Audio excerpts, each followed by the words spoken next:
right. Welcome to the Artober Nashville How to Host a Virtual Event webinar. Today I have with me Jack Davis with Good Neighbor Festivals. I have Sam Davidson with Batch USA, and I have Emma Chinn from the Nashville Empowerment Center. So you guys, thank you all for being here today. And we'll just kind of get started on how to adapt and change during these unique times to a virtual event. So let me start with Jack. You know, you guys had National Pride scheduled as an actual event, and then it got moved pretty much all online. Can you tell me a little bit more about that and what it was like to move it to a virtual event? Yeah, of course. Thank you for having me. I appreciate it. So we generally manage about 20 festivals a year in Nashville and the Louisville area. Nashville Pride is one that we manage, and we also manage the Kentuckiana Pride Festival in Louisville. And so we did essentially the same thing with both of these events. But yeah, Nashville Pride was scheduled for the last weekend of June. We optimistically hoped we could do it in October, which of course is not something that we're able to do this year. Pride is unique in it being a part of a national movement, essentially, or June is Pride Month, and we felt that even though we would still at the time wanting to have an in-person event, that it was important for a community to be able to gather online and also support a lot of folks that generally are a part of the event. So we moved, for that event specifically throughout the month of June, as opposed to focusing on one day, we focused on an entire month. It allowed the programming a little bit room to breathe, and it worked for us. So we chose, essentially, we did something online on a daily basis for 30 days. And that was everything from online cocktail series to an in-person Zoom happy hour. We did variety shows. We engaged a lot of our local LGBT musicians in doing acoustic programming every Wednesday. We are still doing a monthly meet and greet with LGBT national touring artists. We hosted community meetings and a lot of online contests. And I think the key for us was to keep people engaged, not only with the organization, but through its social media, and also continuing to raise funds for the nonprofit. Would you say that there were any, cons about moving it completely online, or do you think it was more successful?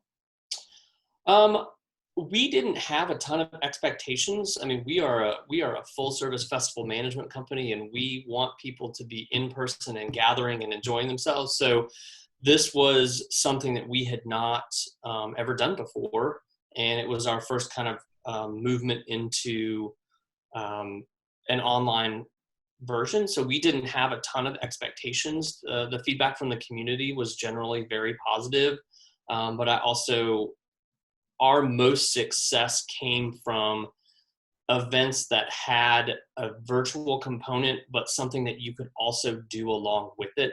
So for example, the happy hour that we hosted for donors, those donors, were sent a Zoom link, and it was essentially, for lack of a better, it was a variety hour where we brought in some entertainment, but all of those donors also received something at their doorstep. So they got cocktail mixers and something that everyone could join along with. And it seemed that was more than just kind of, there was more of a personal touch. And I would say the same thing about, while we didn't do some specific programming around it, the batch boxes around Pride helped people get something to their door as opposed to it just being a virtual component.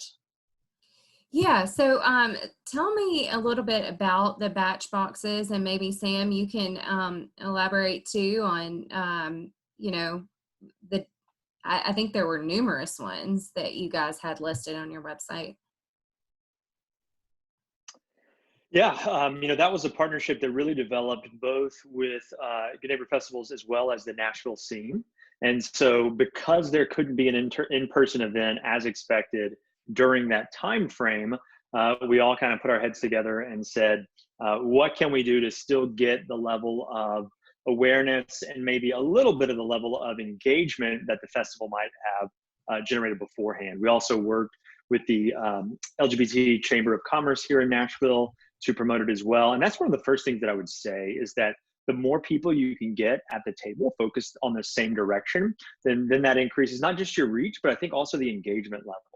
I was speaking to a nonprofit here in Nashville that normally does a 5K in the fall, and they've had to go virtual with that. And they had done a lot of research nationally just to see not what is the same level of sign up, but what is the level of engagement. I think that anytime we're talking about donors, patrons, attendees, we're not just looking for a check, a sign up. That definitely helps. We want that. But what is that deeper level that still keeps them connected to us when we have to be physically distant? So many folks are on this technology, something like a Zoom or a video conference for so many hours of the day. Are they gonna want to jump on that again after hours when they're trying to sort of detox from that? And I think that there can be different ways to do that. What Jack had mentioned with sending the cocktail mixers, and of course, the partnership that we were able to do throughout June can engage that level. Look, you're gonna be buying cocktails or coffee or foodstuffs or puzzles during this time anyway. Why not have it benefit a cause? Absolutely. One of the things that the boxes look so cool. I mean, they were, Pride themed. So I'm just curious, like how, Jack, did you select the items, or Sam, how did that kind of come about? So Sam mentioned that one of the partners was the LGBT Chamber of Commerce, and it was important for Pride and for Batch and for the scene and National Pride that the what was chosen to put in the box was part of the Chamber of Commerce and already supporting the LGBT community. And from a curation standpoint, I personally stayed out of it because I know that Sam and his team are very good at choosing those items, and the boxes look fantastic. Yeah, and for us, that's exactly right. We wanted to work with folks who were members of that. We wanted to work with folks who understood what the theme, the vibe, the point was. And so that's why I think any organization out there, to find folks that align with your mission, it just, again, increases that level of engagement, where it's not the typical, look, lots of places you can buy stuff and $1, 1%, something goes to some sort of charitable cause, but getting folks bought in, again, increases the people who can help promote it, number one, and who get bought in. And so we, for the last 7 years now, have been sending out what we think are great looking and well curated boxes. And so this is a fun thing that we could do some custom branding with some local vendors like Thistle Farms and Frothy Monkey, as well as some other items that are just made by members of the chamber there. Yes. And you guys had great success, I hear, from orders on those Pride boxes, and it all went to benefit the LGBT chamber.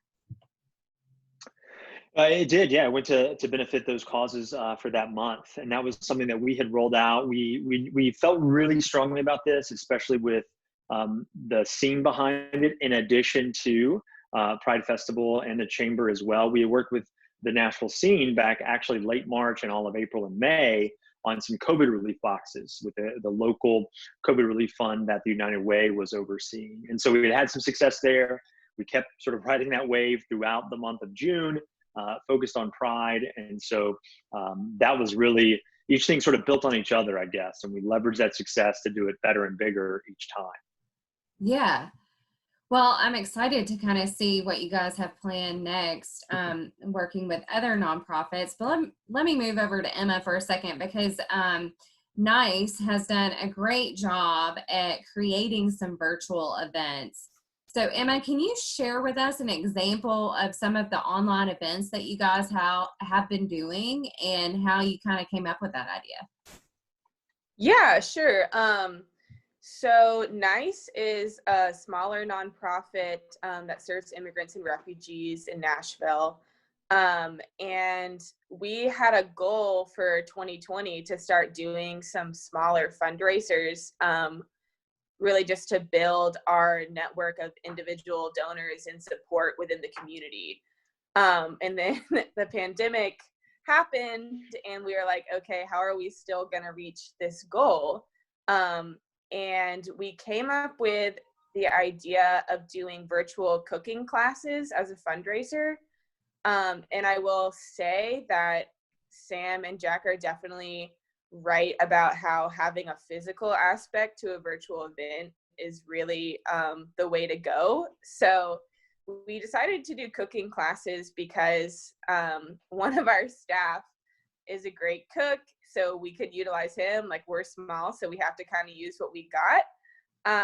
And also because we knew that we could do something where myself and a couple volunteers would actually deliver the ingredients to people's doorsteps before the class, so that they have that kind of added bonus. Like, during the pandemic, you're already trying out new recipes, probably. I mean, I know I am.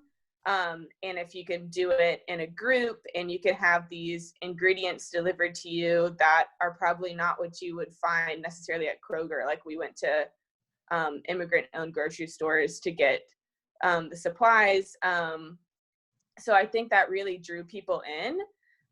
We did one class where we made tortas, which is a Mexican sandwich, and the other class we made empanadas, Venezuelan empanadas specifically, and we had a lot of success. We raised a good amount of money. We had a lot of people coming that had never heard about NICE before, which was really the goal. And we've stayed in contact with those people. And hopefully in October, we'll have another successful event. We normally do like a benefit dinner in October, but since it's going to be virtual, we decided that that wouldn't really draw people in, like just hearing speakers and doing awards and not eating food, not being together, like that really wouldn't be that fun. So we're adding an aspect to it where we're going to be having different dance instructors. Hopefully we'll have African dance, Latin dance, and a Burmese dance instructor. So an hour of the event is going to be like an interactive kind of activity for people. So that's definitely what I would say. And like kind of going off of what Jack and Sam already said, like making it interactive for people so it doesn't just feel like another Zoom meeting for work is really what's going to draw people in and just ultimately be a more fun and a more productive event. Yeah. Yeah, and I think that's a good point. You know, you don't want it to be another Zoom call like what we're doing here. You know, it should be interactive. It should be something that's unique. You know, Emma and Jack, this question is for both of you. Would you say that there were some successes that you could name from hosting a virtual event? I think for us, it's the general pieces, the continued engagement with whatever festival or nonprofit that we're working with. And really when it comes down to dollars and cents, a lot of the reasoning behind pivoting to a virtual event is that if you've got sponsors or donors committed to a specific event, they're right now most of the time willing to roll with you into a virtual component. So the nonprofits that we work with, it's important to keep the dollars that were dedicated to this year in this year. So you go out and just cancel an event, those dollars generally, you know, they're either removed from the nonprofit or they're moved to 2021. So our goal in a lot of our pivots have been to keep people engaged, but also, I mean, it comes down to dollars and cents sometimes, and it's to keep money in this fiscal year. Yeah. Yeah, that makes complete sense. Emma, would you say anything, what successes that you could name from your cooking classes? Yeah, I think they were really successful in, like I said before, getting people involved that would probably never come to one of our events if it wasn't a virtual event. Like, they heard about it online, like through social media or Eventbrite or something. And I would definitely recommend using something like Eventbrite if you're a smaller nonprofit, because that brings more traffic to the event. Yeah, so people came that had never heard about us before, which was really great. And it was just fun. I mean, I've been to all of them, obviously, and we just had a really good time. And I think, I mean, the pandemic has definitely obviously made us all kind of farther apart physically, but I feel like people really wanted to come together with something like this, and they want to support communities like the immigrant community that are really struggling right now. So I would definitely recommend it to any other small nonprofit. It's not expensive to do. It's not incredibly time consuming. I mean, you have to dedicate some time to it, but I would recommend it. I think it's a great thing to be doing right now. Don't feel like you have to cancel your events, I would say. Yeah. Well, and that's kind of similar to what Jack was saying too. You had touched on that it was very easy to implement. Can you elaborate on maybe some technologies, or did you use your phone, or how did that kind of come about? Yeah, so we always use Eventbrite to publish our events. So that's basically just a website that you can subscribe to and publish events on, and people can search for events in Nashville and they might see your event. You can tag your event. Like, of course, we tag like cooking class, immigrants, like empanadas, like, so people that are interested in that will see it, even if they've never heard of your nonprofit. We also, of course, always like post about the event on social media. We always have a Facebook event for it. And basically, once people bought their ticket on Eventbrite, we already had, like, they had to fill out their address, their phone number, and everything on there. So if they purchase a ticket where we're delivering them ingredients, we just kind of reach out to them, or like, what's a good time for us to come by? And then you're already kind of connecting with them. Yeah, and we send them a Zoom link, like remind people like a little bit before the event. And yeah, Zoom really works great for us. You can do a lot of different things on Zoom, like breakout rooms, muting each other, like everything. I mean, it was simple. Like, I can't like stress that enough, that it was really a pretty easy transition for us. Yeah, and Parvez actually shared with me too, who was one of the cooks on the empanadas. He said that he used his phone, which he has an iPhone, and his daughter filmed him during that process. And it was just pretty, simple. It doesn't have to be expensive technology, Oh, yeah. No, yeah. Like, we were all on our laptops, and Parvez is there cooking in his home kitchen with his like 12-year-old daughter filming him.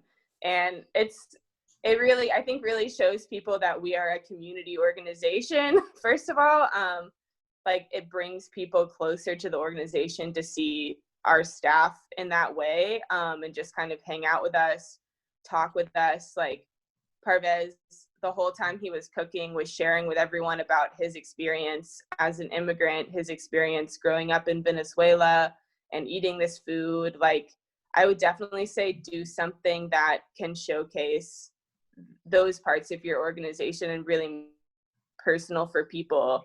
So they're having fun, but also getting like more drawn into your mission. Absolutely. Jack, would you say that you guys, that it was kind of easy to kind of move into and maybe share some technologies that you guys used? Yeah, I mean, almost. So most of our stuff was all pre-recorded. So we, all of the musicians, any of our cocktail stuff was all, we sent them scripts. They recorded it themselves, sent us the videos, and we uploaded those through our social channels and through YouTube, essentially. I think the most complicated piece that Pride specifically did was around the variety show, which people were performing live, and we used a platform called Livestream Live, which I'm not familiar with, but it is a simple technology to use, but it essentially allows you to publish a live stream on multiple platforms at the same time, so people can watch from whatever platform they're used to. But generally, it has been a very easy transition to figure out. I think the biggest mistakes that I've seen is that people don't practice, or they don't, if you're using Zoom and you're breaking people out into rooms, you've got to have a plan going into that, and not just assuming that it's going to all work out. And generally we found that we've got to have 2 or 3 people. If we've got 200 people, 250 people in a Zoom social hour, we've got to have people monitoring that a little bit more than just kind of hoping that it all works out. Yeah. So what would you say are some good tips for people to monitor, especially if they have a large group like 200 attending a Zoom online event? I mean, I think it's just generally planning out your agenda as you would a regular event, but also running a test. So get 10 people on, understand how you're going to break people out, because you can do it randomly, you can do it alphabetically, you can choose different spaces, and you got to have all that planned out. Otherwise, people are going to be kind of waiting for you to figure that out while you're in the middle of an event. So I think just the hour practice of running through your agenda is very helpful and helps your event move quickly.